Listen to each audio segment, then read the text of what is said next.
Good morning बच्चों। तो solution के लेक्चर सीरीज में मैं राहुल कुमार आपका स्वागत करता है।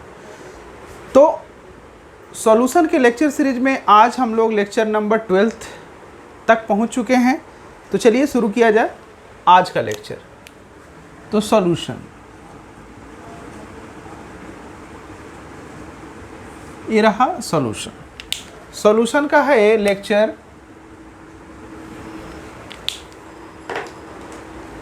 सॉल्यूशन का है ये लेक्चर आपका 12। This is lecture number 12।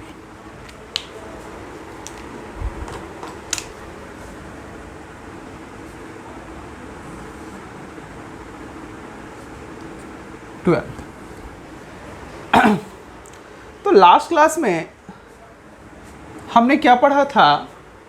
Azeotropic mixture के बारे में पढ़ा था और बहुत कुछ डिस्कस किया था एजियोट्रॉप्स के बारे में कि वो किस तरह के सॉल्यूशन होते हैं और उनके कितने टाइप्स होते हैं। कुछ बच्चों ने मैसेज डाला कि सर एजियोट्रॉप्स में जो ग्राफ है वो समझ में नहीं आया। तो मैं एक बार ग्राफ फिर से आपको समझाता हूँ, देन हम लोग क्वालिटेटिव प्रॉपर्टी नेक्स्ट टॉपिक की ओर आगे बढ़ेंगे। तो पहले लास्ट क्लास की चीज़ें हम लोग डिस्कस कर लेते हैं एक बार। तो क्या है कि किसी का डाउट्स था मिनिमम बॉइलिंग पॉइंट एजियोट्रॉप्स में, minimum boiling point azeotropes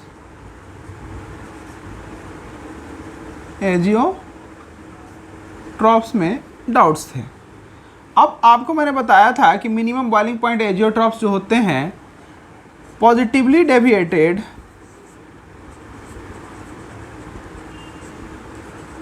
solution जो होता है वो बनाता है ना, ये हमने बात करा था। अब पॉजिटिवली डेविएटेड सॉल्यूशन, एक एग्जांपल लिया था हमने, आपका एग्जांपल कराया था, है ना, इथेनॉल का C2H5OH प्लस H2O, ये होता है पॉजिटिवली डेविएटेड सॉल्यूशन। जब इंटरेक्शन कम जाता है तब पॉजिटिव डेविएशन वाला सॉल्यूशन बनता है और इससे हम लोग बहुत ज़्यादा डिटेल्स वाली चीज़ें हम लोग चर्चा किए थे। अब और मोल फ्रैक्शन देखा जाए, आपको ये भी बताया गया था कि एजियोट्रॉपिक मिक्सचर जो होता है हर एक कॉन्सेंट्रेशन पे, हर एक, है ना, रेशियो में नहीं बनता है। आपका कुछ एक पार्टिकुलर कॉन्सेंट्रेशन होना चाहिए किसी कंपोनेंट का, तभी वो एजियोट्रॉप्स बना सकता है, अदरवाइज नहीं बनाएगा। तो इसका concentration in terms of mole fraction 0. अगर 944 हो इसका इथेनॉल का और वाटर का हो 0.56 ऐसा, तब ये जाके एजियोट्रॉप्स बनता है, अदरवाइज एजियोट्रॉप्स नहीं बनता। इसी पार्टिकुलर कंसंट्रेशन पे ये दोनों मिक्सचर का एजियोट्रॉप्स बनेगा, किसी अन्य कंसंट्रेशन पे एजियोट्रॉप्स नहीं बनेगा। अब हमने देखा था ग्राफ्स में ऐसा कि मान लेता हूँ ये मोल फ्रैक्शन है किसका, H2O का, और इधर भी बना देता हूँ, ये बाइनरी ग्राफ होता है। आपको ये बहुत बार मैंने आपको कर्व बनाकर दिखाया है। और ये रहा C2H5 एंड OH और ये रहा C2H5OH। यहाँ मैं सारा कुछ फिर से लिखता हूँ। अब this is mole fraction of H2O। तो ये मोल फ्रैक्शन ऑफ H2O है, इसका मतलब यहाँ पे इसका अगर मैं 0 मानता हूँ और इसका मानता हूँ आपका 1, और ये यहाँ पे अगर ये 0 है, दो ही कंपोनेंट है, तो ऑब्वियसली एक वाला कंपोनेंट 1 हो जाएगा और दूसरा वाला कंपोनेंट 0 हो जाएगा, उसका मोल फ्रैक्शन। तो इस तरह से मोल फ्रैक्शन हमने प्लॉट कर दिया। अब मुझे प्रेशर प्लॉट करना है। तो प्रेशर के लिए मेरे को ये एक्सिस है, वाई एक्सिस पे हमें प्रेशर प्लॉट करना है, ठीक है। आप समझ सकते हो कि H2O है, H2O के बीच क्या होगा, है ना, इंटरमोलिकुलर फोर्स ज़्यादा होगा क्योंकि हाइड्रोजन बॉन्डिंग वहाँ पे काम कर रहा है, स्ट्रॉन्गर फोर्स है, तो उसका वेपर प्रेशर जो होगा वो कम होगा। तो मान लो H2O जब प्योर अवस्था में है तो वेपर प्रेशर कुछ उसका यहाँ पे होगा, जबकि इसके बीच का बाइंडिंग फोर्स थोड़ा कम होता है तो इसका vapour pressure with respect to H2O कहीं ज़्यादा होगा। यहाँ नंबर ऑफ वेपर्स पार्टिकल ज़्यादा बनाएगा और ये यहाँ तक जाएगा। और आपको पता है कि प्रेशर जो होता है vapour pressure equal to P naught, ये वाला फार्मूला पता है राउल्ट्स लॉ से, P नॉट इंटू एक्स होता है। मतलब अगर मैं बात करूँ A की और A की और यहाँ भी A की, तो ये सब ई वाला इक्वेशन पता होगा राउल्ट्स लॉ का, दिस इक्वेशन। तो इसी इक्वेशन की मदद से मान लो कि मैं वाटर का वेपर प्रेशर की बात करूं तो वाटर का वेपर प्रेशर, प्योर अवस्था में वाटर का वेपर प्रेशर और ये mole fraction of water in solution. तो ये है आपका वाटर का P नॉट जब x equal to mole fraction of water equal to 1 हो जाए, मतलब प्योर एकदम वाटर है। तो ये कुछ ग्राफ यहाँ से चल के यहाँ जाएगा, कट करेगा, और ये वाला ग्राफ कुछ यहाँ से चल के यहाँ को कट करेगा, और ये रहा आपका P नॉट C2H5OH इथेनॉल। अगर मुझे टोटल प्रेशर चाहिए तो मैं क्या करता हूँ, टोटल प्रेशर के लिए ये दोनों पॉइंट्स को मिला देता हूँ और यही तुम्हारा total vapour pressure of solution होता है। This is your total vapour pressure of solution. But this is ideal case, this is ideal case, ऐसा होता नहीं है ना। चूंकि पॉजिटिव डेविएशन है तो अकॉर्डिंग टू थियरी ये होना चाहिए था, बट एक्चुअल जो ये प्रेशर होगा PA कहीं ज़्यादा होगा इन दोनों के प्रोडक्ट से। मतलब ये कुछ यहाँ पे आएगा, कहीं ज़्यादा होगा इन दोनों के प्रोडक्ट से, कहीं ज़्यादा होगा इन दोनों के प्रोडक्ट से, ऐसा, ठीक है, इस तरह का। और अगर मैं बात करूँ टोटल का तो टोटल भी कहीं ज़्यादा होगा, क्योंकि एक्चुअली क्या हो रहा है, आप जब समेशन कर रहे हो तो ऑब्वियसली क्या होगा, दोनों का कहीं ज़्यादा है इन दोनों के प्रोडक्ट से, तो ऑब्वियसली सम भी करोगे इन दोनों का तो कहीं ज़्यादा होगा थ्योरेटिकल से। तो ऐसा होता है पॉजिटिव डेविएशन के केस में। अब देखो हम लोग इस वाले कॉन्सेंट्रेशन पे बात करते हैं। इथेनॉल यहाँ पे इथेनॉल मोल फ्रैक्शन 1 है तो कहीं 0.944 कहीं यहाँ पे होगा, मान लो इस पॉइंट पे, और इस पॉइंट पे वाटर जो होगा ऑब्वियसली इधर 1 है तो इधर 0.056 होगा, बहुत कम होगा। मतलब हम लोग इस वेपर प्रेशर की बात कर रहे हैं, हम लोग इस वेपर प्रेशर की बात कर रहे हैं और इस कॉन्सेंट्रेशन पे बात कर रहे हैं, और इस कॉन्सेंट्रेशन पे ही आपका जो सॉल्यूशन होगा वो एजियोट्रॉपिक मिक्सचर बनाएगा।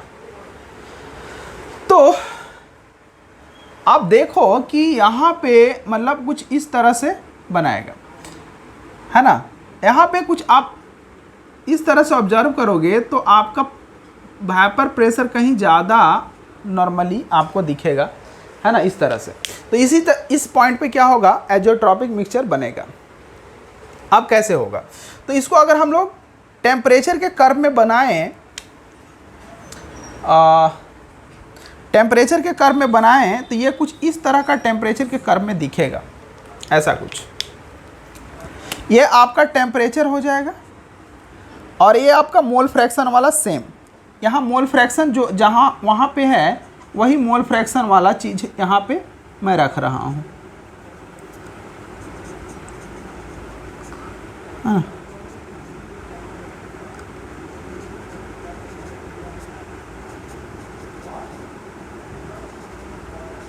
ये रख रहा हूँ।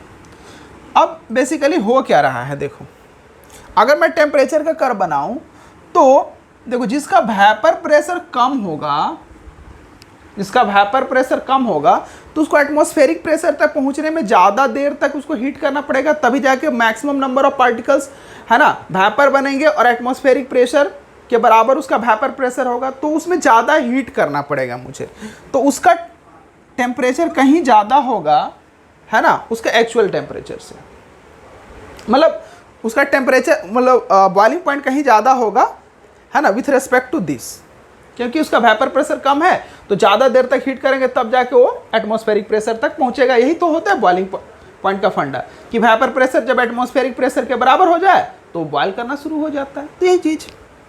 अब यहाँ भी देखो कि अगर ये इथेनॉल है तो इसका प्रेशर, वेपर प्रेशर कहीं ज़्यादा है पहले से, तो उसको एटमॉस्फेरिक प्रेशर तक पहुँचने के लिए कम समय लगेगा, है ना। कम ही हीट करने में हमारा पार्टिकल, हमारा जो लिक्विड है ज़्यादा से ज़्यादा पार्टिकल में वेपर बना लेगा और वो एटमॉस्फेरिक प्रेशर को रीच कर जाएगा। तो ऐसा कुछ। तो इसका क्या होगा, कम टेम्परेचर लगेगा उसके रेस्पेक्ट में, है ना। तो इसीलिए इसका क्या होगा,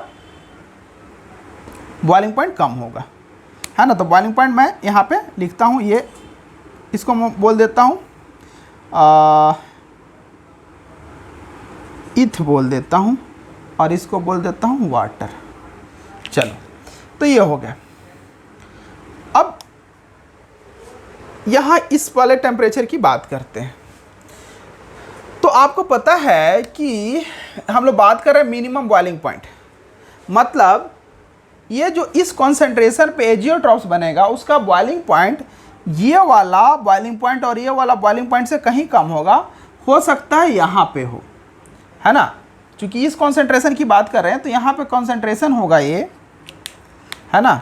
यहाँ पे ये वाला कॉन्सेंट्रेशन होगा 0.944 मोल फ्रैक्शन ऑफ इथेनॉल यहाँ होगा, और इसकी बॉइलिंग पॉइंट कहाँ होगी, यहाँ कम होगी इन दोनों के रेस्पेक्ट में।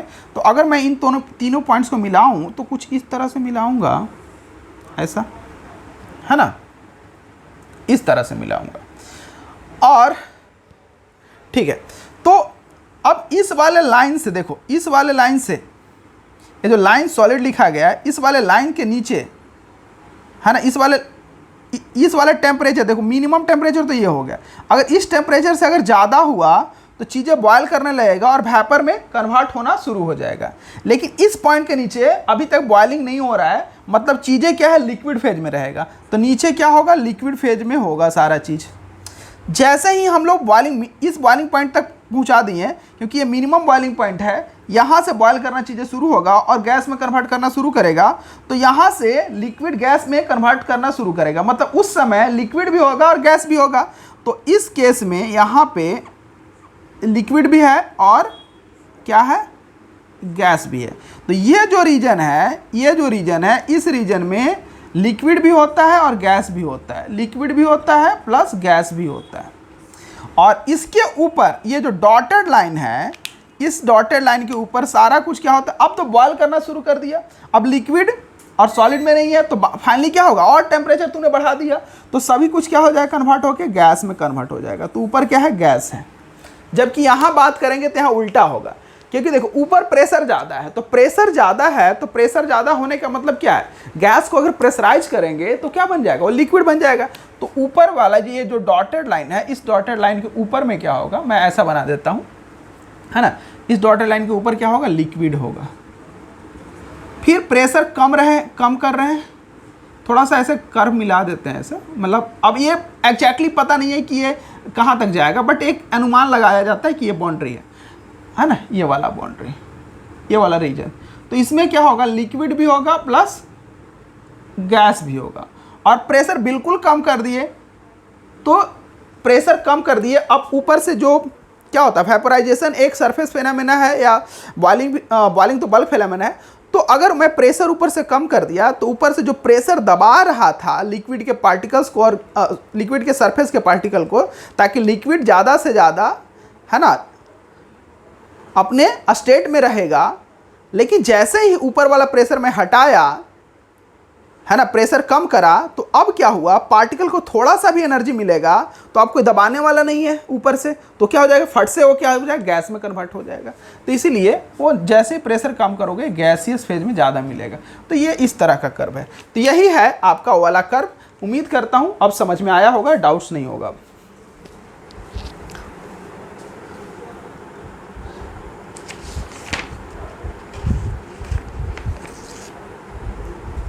चलो ठीक, ओके, तो नोट कर लो इसको, और हम लोग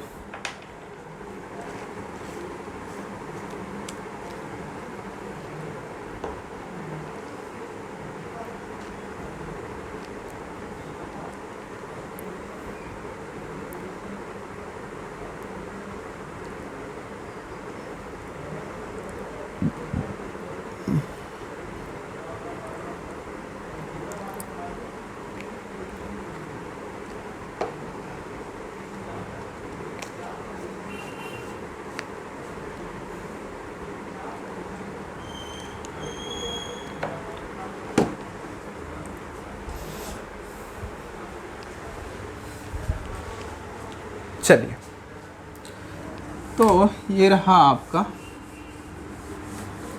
डाउट्स का कुछ पार्ट जो हमने लास्ट क्लास में करे थे। अब आ जाते हैं हम लोग आज के लेक्चर्स के ऊपर। तो देखो, आज का जो टॉपिक होगा क्या होगा, कॉलिगेटिव प्रॉपर्टी होगा। Colligative properties. अब देखो कॉलिगेटिव प्रॉपर्टी क्या होता है। तो कॉलिगेटिव प्रॉपर्टी सॉल्यूशन का एक ऐसा प्रॉपर्टी है, कॉलिगेटिव प्रॉपर्टी सॉल्यूशन का एक ऐसा प्रॉपर्टी है जिसमें सॉल्यूशन के जो प्रॉपर्टी होते हैं केवल और केवल नंबर ऑफ पार्टिकल्स के ऊपर डिपेंड करते हैं, कि उसमें कितने मोल सॉल्यूट के हैं, कितने मोल सॉल्वेंट के हैं, उस पर डिपेंड करता है ना। तो वैसा प्रॉपर्टी जिसमें वैसा प्रॉपर्टी जो केवल और केवल पार्टिकल पे डिपेंड करता है, बस उसी की बात करेंगे। तो कॉलिगेटिव प्रॉपर्टी को हम लोग ऐसे लिखेंगे कि colligative properties are those properties which only depends on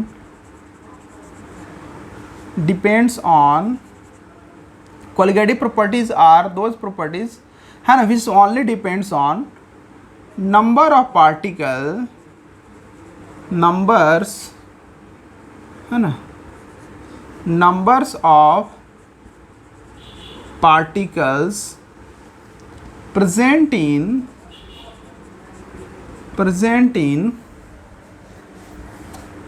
solution।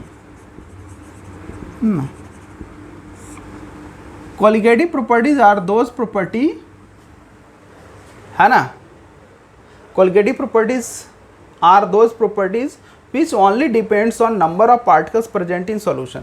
मतलब ये जो प्रॉपर्टी, ये किसकी प्रॉपर्टी की बात कर रहा है, ये सॉल्यूशन की प्रॉपर्टी की बात कर रहा है। तो वैसा प्रॉपर्टी जो सॉल्यूशन के केवल और किस पे डिपेंड करे, कि सॉल्यूशन में कितने पार्टिकल्स मौजूद हैं उसके ऊपर डिपेंड करे, तो कॉलिगेटिव प्रॉपर्टी कहलाता है। अब कॉलिगेटिव प्रॉपर्टी का दूसरा पॉइंट है कि नेचर ऑफ पार्टिकल्स के ऊपर डिपेंड नहीं करते हैं, है ना। मैं बोल सकता हूँ कि it do not depend on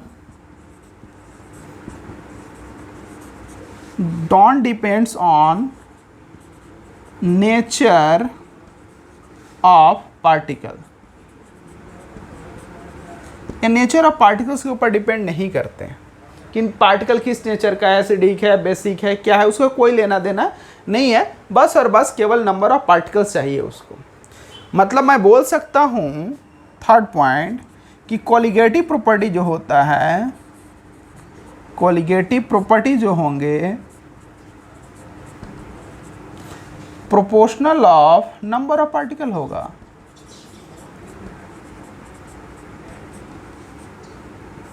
है ना, नंबर ऑफ पार्टिकल्स के क्या होते हैं, प्रोपोर्शनल होते हैं। जितने पार्टिकल्स ज़्यादा होंगे, है ना, खास करके ये पार्टिकल्स किसकी बात कर रहा है, सॉल्यूट की बात कर रहा है ना। सॉल्यूट पार्टिकल्स जितने ज़्यादा होंगे उतना ही कॉलिगेटिव प्रॉपर्टी का वैल्यूज़ भी ज़्यादा होगा। तो ये रहे कॉलिगेटिव प्रॉपर्टीज़ के कुछ बेसिक इन्फॉर्मेशन। और ये जो कॉलिगेटिव प्रॉपर्टी है ना, ये कहीं ना कहीं, है ना, वेपर प्रेशर से संबंध रखता है ना। जब दो कंपोनेंट को आपस में मिलाया जाता है तो आपने देखा कि उनके वेपर प्रेशर जो है कम जाते हैं। तो वेपर प्रेशर कम जाने से कहीं ना कहीं, है ना, इनके कॉलिगेटिव प्रॉपर्टी पे असर पड़ता है। मतलब ये कॉलिगेटिव प्रॉपर्टी को जनरेट करते हैं, ऐसा सोच सकते हो। मतलब सॉल्यूशन बनने के साथ साथ जो वेपर प्रेशर होता है सब्सटेंस का, लिक्विड का, वो रिड्यूस हो जाता है। और ये रिड्यूस होने के साथ ही कॉलिगेटिव प्रॉपर्टी सॉल्यूशन के आते हैं, है ना। और वो जितने पार्टिकल सॉल्यूट के मिक्स होंगे किसी सॉल्वेंट में, उसके प्रोपोर्शनल होगा। मतलब उतना ही वेपर प्रेशर क्या होगा, कमेगा, और ये उतना ही कोलिगेटिव प्रॉपर्टी बनाएंगे। अब मैं जो कोलिगेटिव प्रॉपर्टी बोल रहा हूँ ये एक तरह से हिडन रखा हूँ अभी तक, ये है क्या बेसिकली। तो अब चलो इसकी बात करते हैं, इतना लिख लो पहले।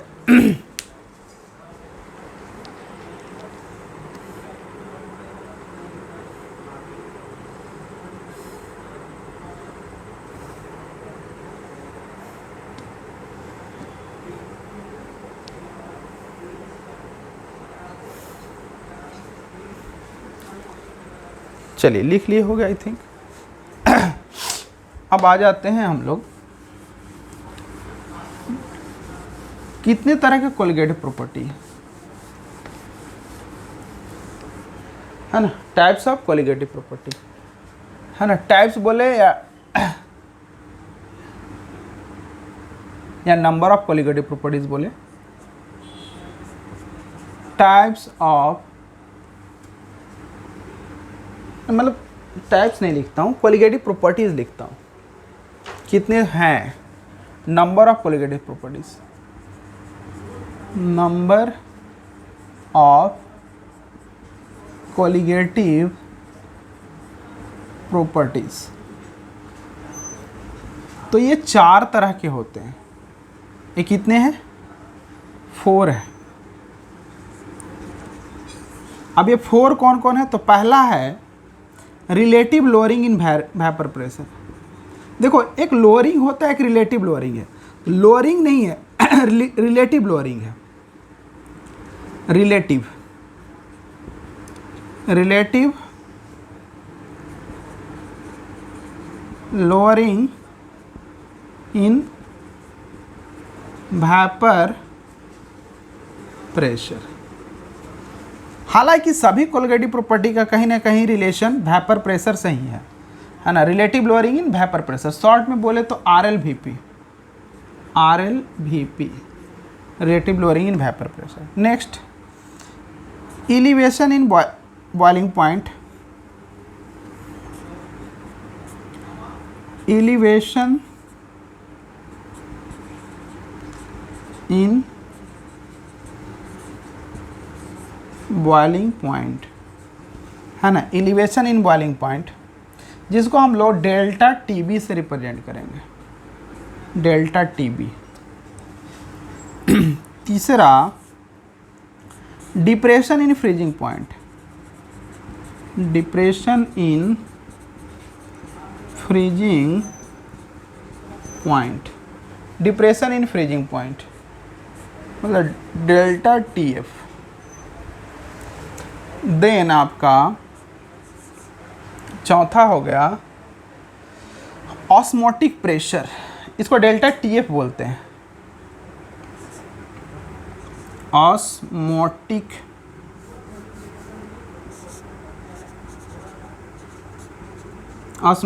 प्रेशर है ना, इसको पाई से रिप्रेजेंट करते हैं, ऑस्मोटिक प्रेशर। यही मेरे को 4 कोलिगेटिव प्रॉपर्टी के बारे में पढ़ना है। यही आपके कोलिगेटिव प्रॉपर्टीज होते हैं, है ना, यही आपके कोलिगेटिव प्रॉपर्टीज होते हैं। एक का करके हम लोग सभी को देखेंगे और ऐसे देखेंगे कि कैसे इनके जो रिलेशन है कहीं ना कहीं वेपर प्रेशर के साथ है। तो चलिए लिख लीजिए आप।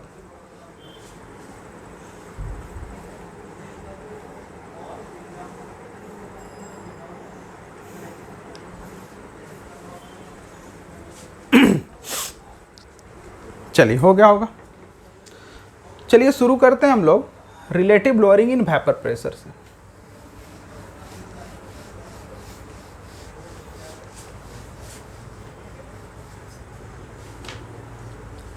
Relative lowering in vapour pressure,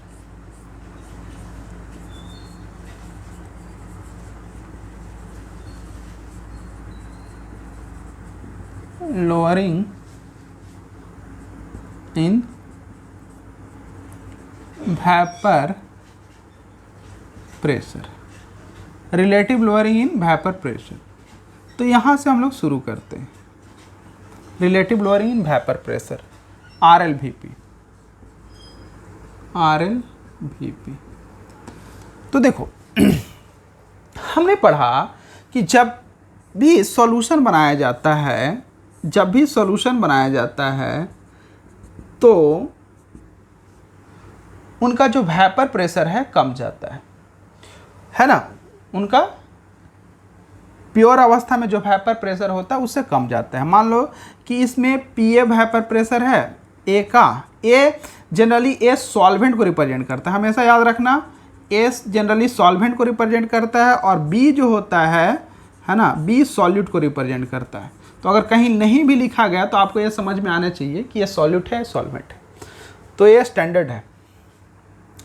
तो अगर मैं बात करूं पी ए और पी बी का, और इसके प्योर अवस्था में सॉल्वेंट का जो वेपर प्रेशर है पी नॉट ए है, जबकि सॉल्यूट का vapour pressure P not be है, तो इन दोनों के बीच का क्या रिलेशन होगा सॉल्यूशन में, तो P A less than P naught ए होगा और P be less than P not be होगा।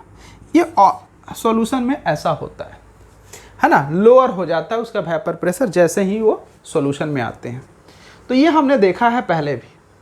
अब बात करते हैं इसी का इफेक्ट आता है कि अब देखो यहाँ पे क्या हो गया, लोअरिंग हो गया ना, कम गया मतलब घट गया, लोअरिंग का मतलब घट गया, तो ये घट गया ना, है ना, ये क्या हो गया, घट गया, डिक्रीज कर गया, इसीलिए बोला जाता है लोअरिंग, है ना, डिक्रीमेंट हो गया। तो अगर मैं बात करता हूं एक बाइनरी सॉल्यूशन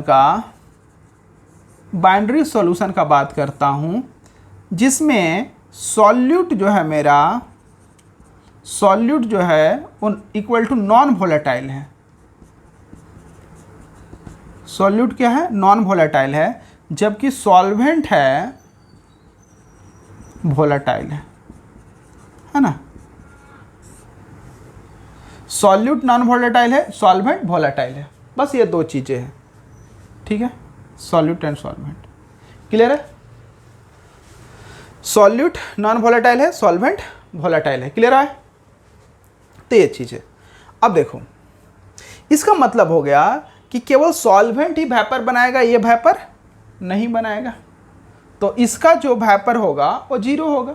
मान लेते हैं कि अगर इसको मैं बी से रिप्रेजेंट करता हूँ तो P B equal to zero होगा, जबकि P A naught equal to zero होगा, ऐसा। तो अगर मुझे ए बोला जाए कि सॉल्यूशन का प्रेशर क्या होगा, तो pressure vapour pressure of solution equal to P A plus P B according to Dalton's law of partial pressure, है ना, that is equal to P A के बराबर होगा। और P A is nothing but according to Raoult's law, अगर ये solution ideal है तो, एक्चुअली आइडियल मान के ही करना है आपको, तो आइडियल है तो that is equal to P naught A into x से, ये रहेगा।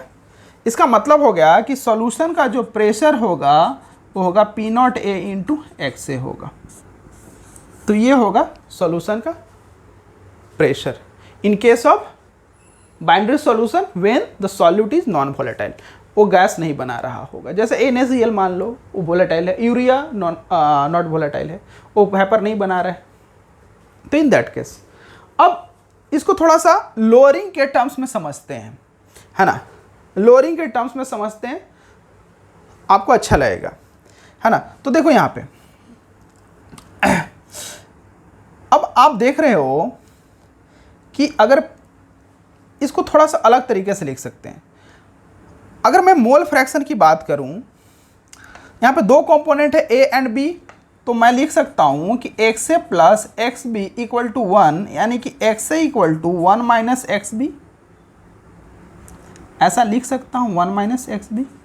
अब इन दोनों को ये पुट करता हूँ यहाँ पे, तो मैं मेरा को हो गया P S equal to P naught A into 1 minus x B, ऐसा हो गया, यानी कि P S equal to P naught A minus P naught A into x B. ये दिख रहा है आपको, यस और नो? अच्छा नहीं दिख रहा है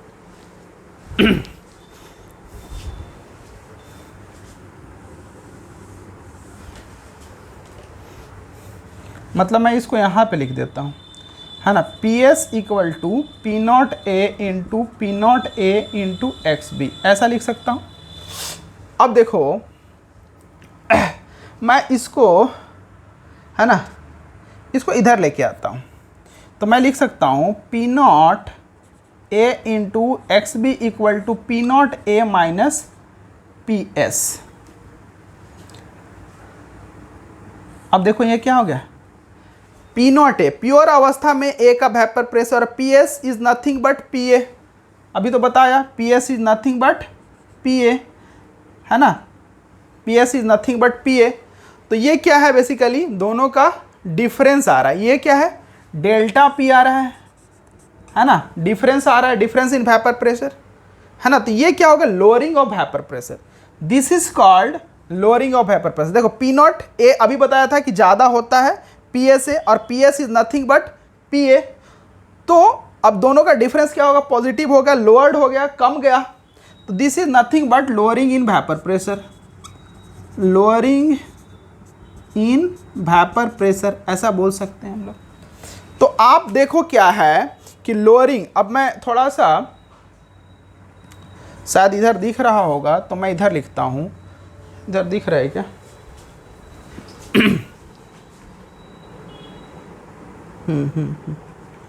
चलिए दिख रहा है उधर, तो मैं थोड़ा इधर लिखता हूँ, क्या हो जाएगा ये, किधर गया ये, तो ये मैं लिख सकता हूँ कि delta P equal to P naught A into x B, है ना, ये होता है, मतलब लोअरिंग किसके बराबर होता है, lowering is basically lowering in vapour pressure is equal to vapour pressure of solvent into mole fraction of solute, ये दोनों के प्रोडक्ट के बराबर लोअरिंग होता है, ये याद रखना। अब रिलेटिव लोअरिंग क्या है, तो रिलेटिव का मतलब किसी के रिलेटिव में, रिलेटिव कहने का मतलब रेशियो, तो इसको नीचे कर दो, एक कांस्टेंट वाला को इधर लेके आओ, that is equal to X B आ जाएगा, and this is R L V P, यही है R L V P, relative lowering in vapour pressure, lowering और ये रिलेटिव, तो relative lowering in vapour pressure that is equal to mole fraction of solute. देखो यहाँ मोल fraction of solute क्या हो गया, इक्वल हो गया, मतलब ये केवल और केवल किस पे डिपेंड कर रहा है, डिपेंड कर रहा है ये सॉल्यूट के मोल फ्रैक्शन के ऊपर, सॉल्यूट के मोल फ्रैक्शन के ऊपर, मतलब number of particles of solute के ऊपर डिपेंड कर रहा है विथ रेस्पेक्ट टू सॉल्वेंट। तो इसमें और कुछ तो नहीं है, इसमें नेचर, अगर कॉन्सेंट्रेशन की बात कर रहा है तो नेचर कहाँ से आ गया, कुछ नहीं, सिंपल नंबर ऑफ पार्टिकल्स के ऊपर डिपेंड कर रहा है, that's why this is colligative property, यही कॉलिगेटिव प्रॉपर्टी है। तो फर्स्ट कॉलिगेटिव प्रॉपर्टी ये होता है आपका relative lowering in vapour pressure that is equal to P naught delta P lowering of vapour pressure upon P naught A, है ना। मतलब आप ऐसा भी बोल सकते हो, इसको बढ़िया से आप बढ़िया सा सुंदर सा ऐसा लिख सकते हो, लोअरिंग को आप बोल सकते हो पी नॉट, है ना, पी नॉट सॉल्वेंट, है ना, सॉल्वेंट का वेपर प्रेशर माइनस सॉल्यूशन का वेपर प्रेशर ऑफ सॉल्यूशन लिख सकते हो, है ना, सॉल्वेंट का वेपर प्रेशर माइनस सॉल्यूशन का vapour pressure divided by solvent का vapour pressure, that is equal to mole fraction of solute, ऐसा लिख सकते हो आप, है ना, ऐसा लिख सकते हो आप। तो उम्मीद करता हूँ यह समझ में आया होगा, क्लियर होगा।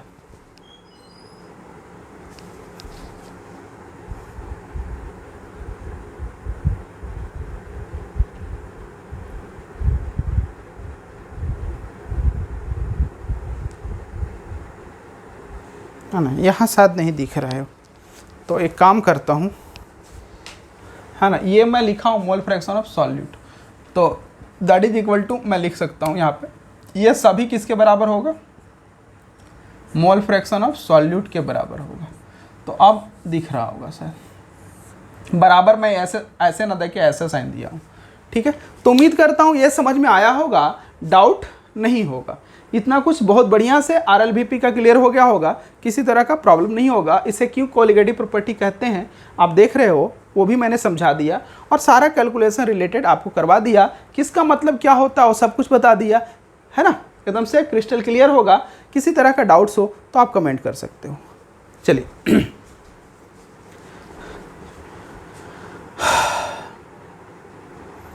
तो ये हो गया कोलिगेटिव प्रॉपर्टी पहला, ख़त्म। तो नोट करो जल्दी से और स्क्रीनशॉट ले लो जल्दी से।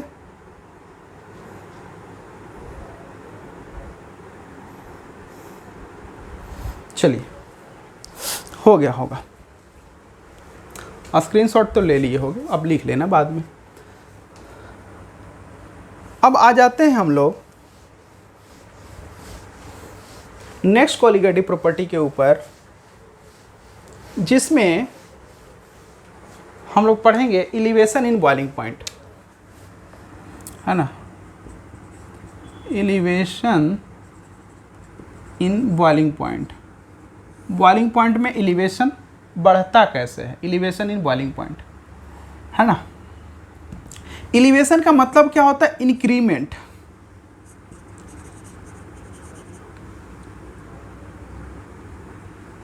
इंक्रीमेंट, है ना,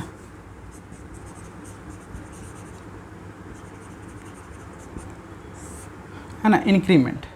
तो इंक्रीमेंट होना इन बॉइलिंग पॉइंट में, मतलब जो सॉल्वेंट का बॉइलिंग पॉइंट होगा उससे कहीं ज़्यादा सॉल्यूशन का बॉइलिंग पॉइंट हो जाएगा। और ये सब बात कर रहे हैं हम लोग किसकी, याद रखना कि नॉन वोलेटाइल वाला सॉल्यूट की बात कर रहे हैं। तो देखो क्या होता है, अगर मैं इसको हम लोग बोलते हैं डेल्टा टीबी, और डेल्टा टीबी का मतलब ये समझना ऑलवेज इंक्रीमेंट होना, इंक्रीमेंट मतलब बढ़ गया है। तो बढ़ गया है किसका, सॉल्यूशन का। तो मैं लिखूंगा सॉल्यूशन का बॉइलिंग पॉइंट, है ना,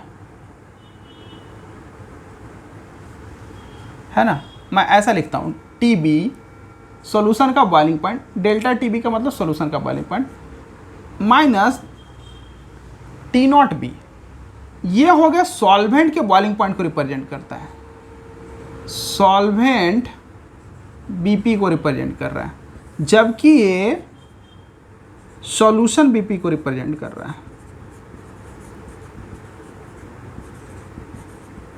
आ रहा समझ में ये, तो ये चीज़ याद रखना।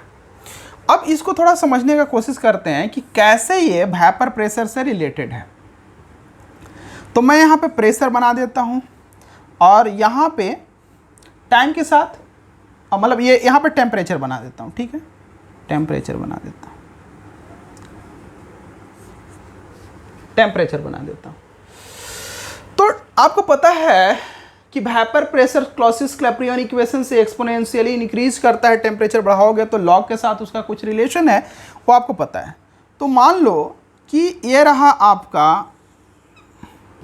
है ना, सॉल्वेंट,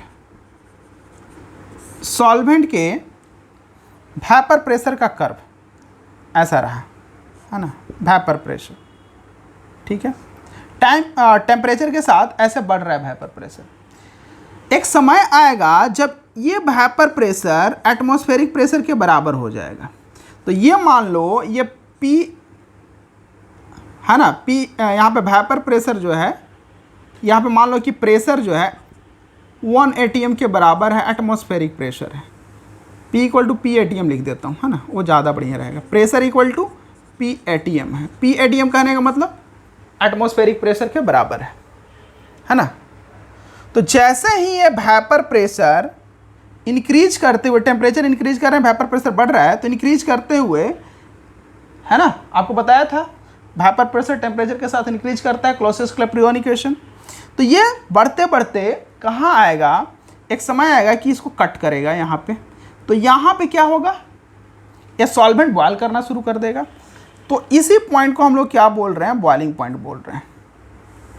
इसी पॉइंट को क्या बोलते हैं हम लोग, बॉइलिंग पॉइंट बोलते हैं इसी टेम्परेचर को। तो दिस इज T0B, यही तुम्हारा क्या है, T0B है। अब मान लो मैंने क्या बनाया, अब इसमें सॉल्यूट मिला दिया सॉल्वेंट में, तो ये बन गया सॉल्यूशन।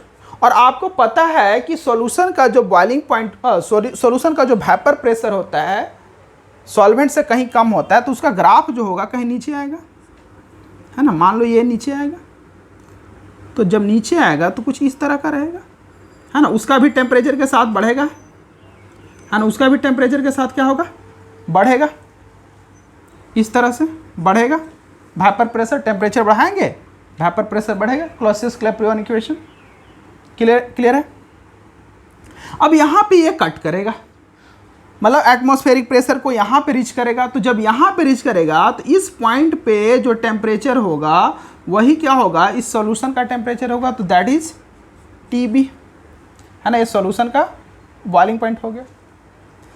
अब यही होता है दैट इज डेल्टा TB, यही तुम्हारा डेल्टा TB है। तो TB क्या करोगे, अब डेल्टा TB निकालना है तो बड़ा माइनस क्या करोगे, छोटा, तो बड़ा माइनस छोटा होता है, यानी कि डेल्टा TB यानी कि TB minus T0B equal to proportional होता है मोलालिटी।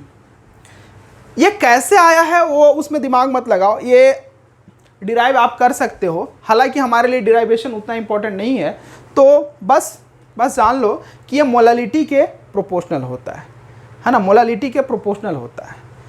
अब जब मैं प्रोपोर्शनलिटी साइन हटाऊंगा तो एक क्या आता है, एक आता है constant that is equal to that is known as KB, है ना, और उसको बोलते हैं इस तरह से इक्वेशन बन जाएगा।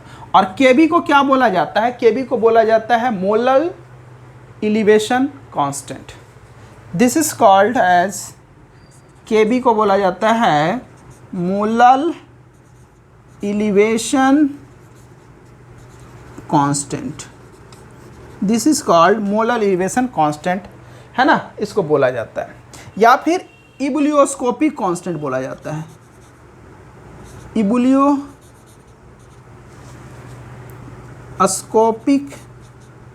कांस्टेंट, है ना, इबुलियोस्कोपिक कांस्टेंट बोला जाता है। तो ये भी, अब इसको मोलल एलिवेशन कांस्टेंट क्यों बोलते हैं, देखो मोलल का मतलब क्या होता है, मोलालिटी 1 हो जाए, तो जब मोलालिटी 1 होगा और जितना एलिवेशन इन बॉइलिंग पॉइंट होगा वही क्या होता है, KB का वैल्यू होता है। तो अगर मैं बोलूं कि m इक्वल टू 1 कर दूं तो इसका मतलब होता है कि delta TB equal to KB हो जाएगा, है ना। That's why it is known as molal elevation constant, कि मोलालिटी 1 होने से जो एलिवेशन आता है बॉइलिंग पॉइंट में that is KB, that's why KB is known as molal elevation constant. एक मोल्स मतलब एक मोलालिटी सॉल्यूशन से जितना एलिवेशन होगा बॉइलिंग पॉइंट में सॉल्यूशन का सॉल्वेंट के रेस्पेक्ट में, वही क्या होगा, उसका एलिवेशन हो, मतलब उसका KB होगा। क्लियर है, तो इसीलिए बोला जाता है इसको मोलल एलिवेशन कांस्टेंट। आपको समझ में आया होगा। अगर आपसे कोई पूछता है कि KB का यूनिट क्या होगा, अब बताओ KB का यूनिट क्या होगा, है ना, तो यूनिट ऑफ KB आप बताओ क्या होगा, है ना, ये भी इंपॉर्टेंट है यूनिट ऑफ KB।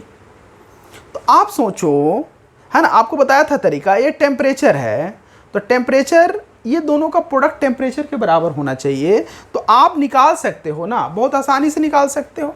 देखो मैं इसको इधर लेके आता हूँ, तो T है, डेल्टा TB है, तो ये केल्विन में आएगा, तो केल्विन इक्वल टू KB और इनटू मोलालिटी क्या होता है, मोल बाय, है ना, मोल बाय kg होता है, यानी कि KB इक्वल टू क्या हो गया, केल्विन इंटू kg इंटू मोल इन्वर्स, तो केल्विन kg मोल इन्वर्स KB का यूनिट हो गया। तो कभी कभी ये भी पूछा जाता है। अब ये जो KB है ये अलग अलग सॉल्वेंट का अलग अलग KB होता है, वो सॉल्वेंट के ऊपर डिपेंड करता है कि KB क्या होगा, है ना। तो ये सॉल्वेंट से रिलेटेड होता है कि सॉल्वेंट लेंगे अलग अलग तो उसका अलग अलग KB होगा। मतलब वाटर है तो वाटर में किसी भी टेम्परेचर वाटर है तो वाटर में क्या होगा, वाटर अगर सॉल्वेंट है तो उस सॉल्वेंट का KB जो होगा फिक्स होगा, और कहीं अल्कोहल हो गया, कहीं कुछ और हो गया तो उसमें KB अलग अलग होंगे।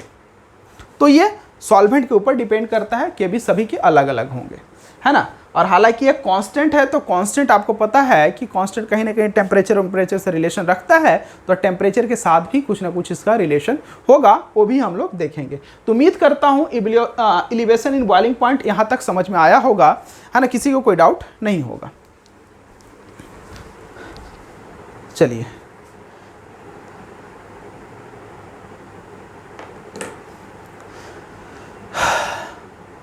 तो हम लोग क्या करते हैं, आज के लिए यहाँ ही रखते हैं, अपना लेक्चर को रोकते हैं, और अगले क्लास में देखिए नेक्स्ट टॉपिक के बारे में बात करेंगे। तो आज के लिए हम लोग इस वीडियो को यहीं रोकते हैं, इस लेक्चर को यहीं ख़त्म करते हैं, है ना, ज़्यादा लंबा होने से बच्चे देख नहीं पाते हैं, तो इस वजह से हम लोग यहीं पे ख़त्म करते हैं इसको। और अगले क्लास में जो बचे हुए एलिवेशन बचे हुए क्वालिटेटिव प्रॉपर्टी हैं, हम लोग उसके बारे में बातें करेंगे, और है ना, जो भी होगा जल्दी इसको ख़त्म करने का कोशिश करेंगे। सॉल्यूशन ऑलमोस्ट अब ख़त्म होने ही वाला है, तो ये ख़त्म हो जाएगा। और हम लोग इसके बारे में भी केबी के बारे में डिटेल्स चर्चा करेंगे अगले क्लास में। तो आज के लिए हम लोग इतना ही रखते हैं, मिलते हैं अगले क्लास में। Okay, bye.